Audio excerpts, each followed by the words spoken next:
नमस्कार, मी संतोष सानप. मी आता जालन्यावरून निघालोय, पनवेलला चाललोय. इथून मागं पण माझ्यासोबत अशी 1-2 वेळेस घटना घडली. आजची ताजी घटना आहे बघा, लाईव्ह घटना आहे. हे खिळे बघा, हे समृद्धी हवे. 1 तास झाले पोलिसवाल्यांना फोन करतोय. समोरच्या गाडीचे 4 टायर पंक्चर झालेत. पोलीसची मदत अजिबात होत नाही या रोडवरती. इथून मागं पण 2 वेळा, आता पण फॅमिली सोबत आहे. हे बघा, पूर्ण रस्ता जाम झाला. हे बघा, पोलीस इथे उभे. आता आलेत पोलीस. हे खेळ दाखव, सगळे दाखव खेळ. पूर्ण खेळांजवळ उभे. इकडे घे, इकडे.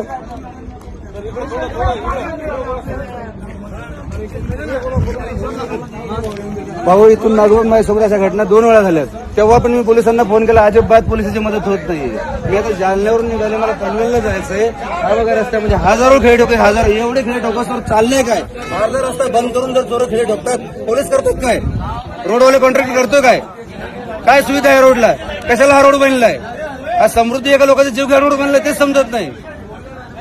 व्हिडिओ व्हायरल करा हे आणि हे दाखवा या पोलिसवाल्यांना. अजिबात पोलिसची मदत होत नाही या रोडला.